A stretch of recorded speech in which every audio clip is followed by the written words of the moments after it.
নমস্কাৰ আপোনাৰ শৰীৰতো এনে ধৰণৰ আচিনা উঠিছে নেকি দেখাত এই আচিনা একেবাৰে সাধাৰণ কিন্তু শৰীৰৰ আচিনাই আপোনালোকৰ দুৰাত্মক ৰোগৰ কাৰণ হ'ব পাৰে বা মাৰাত্মক ৰোগৰ লক্ষণো হ'ব পাৰে সেই গতিকে সতৰ্ক হ'ব লাগিব আপোনালোকে নহলে ভয়ংকৰ বিপদৰ মাজত আপোনালোক সোমাই পৰিব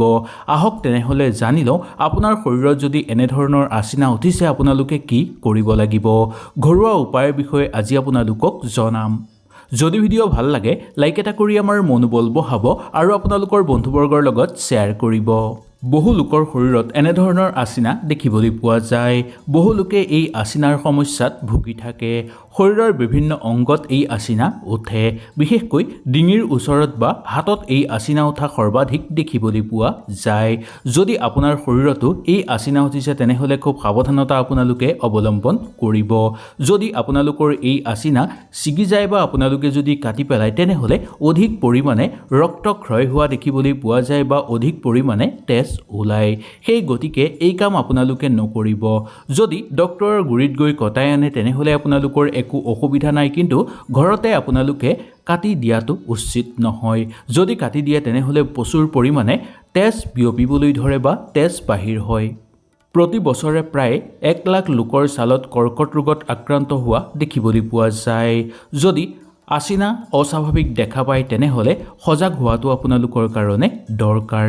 আৰম্ভণিতেই চিনাক্ত হলে চিকিৎসা পদ্ধতিৰ দ্বাৰা অতি সহজতে ঠিক কৰি ল'ব পৰা যায় কিন্তু পলম হলে ইয়াৰ উপায় একো নাই ইংলেণ্ডৰ বিশেষজ্ঞসকলে জনাইছে যে প্ৰতি বছৰে প্ৰায় 2500 লোকৰ মৃত্যু হয় মেলানোমা নামৰ ছালৰ কৰ্কট ৰোগৰ কাৰণে সেই গতিকে খুব সাৱধান আপোনালোকে হোৱাটো দৰকাৰ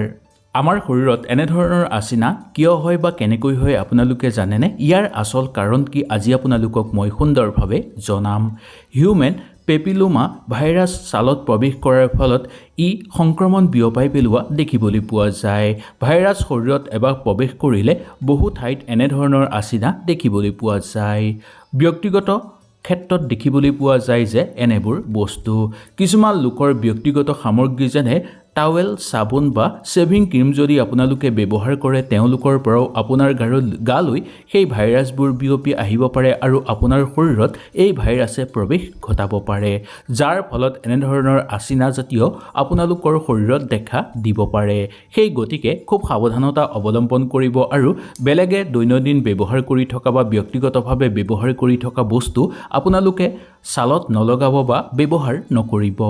এনে ধৰণৰ আচিনাই কোনো বিশেষ ক্ষতি নকৰে যদিও আচিনা যদি শৰীৰৰ যিকোনো অংগত দেখা দিয়ে আৰু দীৰ্ঘদিন ধৰি যদি থাকে তেনেহলে ই কৰ্কট ৰোগৰ কাৰণ হৈ পৰিব পাৰে তেনে আচিনা আপোনালোকে কেতিয়াও আওকাণ কৰাটো উচিত নহয় যদি আচিনা বাঢ়ি গৈ থাকে তেনেহলে ডক্টৰৰ পৰামৰ্শ আপোনালোকে নিশ্চয় ল'ব লাগে যদি ডক্টৰৰ পৰামৰ্শ নলৈ তেনেভাৱে আপোনালোকে থৈ দিয়ে তেনেহলে আপোনালোকৰ অতি সোনকালে কৰ্কট ৰোগ হ'ব পাৰে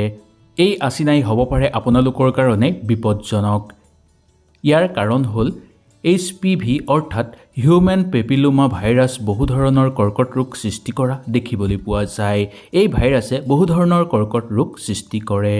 এই আচিনা আপোনালোকৰ থাকিলে তেনেহলে আপোনালোকৰ ডায়াবেটিছৰ দৰে মাৰাত্মক ৰোগৰ লক্ষণো দেখা দিব পাৰে শৰীৰত এনে ক্ষেত্ৰত শৰীৰত আচিনা দেখা পালেই চিকিৎসকৰ পৰামৰ্শ লোৱাটো আপোনালোকৰ কাৰণে অত্যন্ত দৰকাৰ নহলে বহু ধৰণৰ বেমাৰে আপোনাক আগুৰি ধৰিব যদি আপোনাৰ শৰীৰত এই আচিনা থাকে তেনেহলে প্ৰায়ু কেঞ্চাৰ সাৰ্ভাইকেল কেঞ্চাৰ মুখৰ কেঞ্চাৰ ডিঙিৰ কেঞ্চাৰ আদিৰ দৰে ঘটিব পাৰে বা আদিৰ দৰে হ'ব পাৰে যদি এনেকুৱা লক্ষণ আপোনালোকে দেখা পায় তেনেহলে তৎক্ষণাত চিকিৎসকৰ পৰামৰ্শ ল'বলৈ চেষ্টা কৰিব বা চিকিৎসকৰ পৰামৰ্শ ল'ব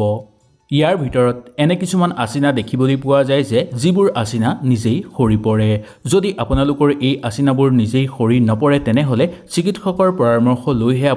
আপোনালোকে আচিনাবোৰ সৰাবলৈ চেষ্টা কৰিব কিন্তু কেতিয়াও আপোনালোকে নখেৰে চিকুটি নাথাকিব এই আচিনাবোৰ নিজেই কেতিয়াও এই আচিনাবোৰ অতৰাবলৈ চেষ্টা নকৰিব যদি আপুনি ইয়াৰ পৰা মুক্তি পাব বিচাৰে তেনেহলে কেৱল চিকিৎসকৰ পৰামৰ্শ লোৱাটো দৰকাৰ ইয়াৰ উপৰি আপোনালোকৰ কাৰণে একো উপায় নাই। যদি আপোনালোকে নখেৰে চিকুটি থাকে নাইবা নিজেই যদি আপোনালোকে আঁতৰাবলৈ চেষ্টা কৰে তেনেহ'লে আৰু অধিক দুৰাত্মক ৰোগ হ'ব পাৰে আপোনালোকৰ শৰীৰত আৰু বহু ধৰণৰ ছালৰ ৰোগ আপোনালোকৰ শৰীৰত দেখা দিব। সেই গতিকে আপোনালোকে নিজেই একো নকৰিব। ডক্তৰৰ পৰামৰ্শ লোৱাৰ পিছতহে আপোনালোকে এইবোৰ কৰাটো দৰকাৰ। হয়তো আপোনালোকে সুন্দৰভাৱে বুজি পালে। যদি কিবা অসুবিধা পালে নিশ্চয় মোক তলত কমেণ্ট কৰিব। তেনেহ'লে আজিলৈ নমস্কাৰ।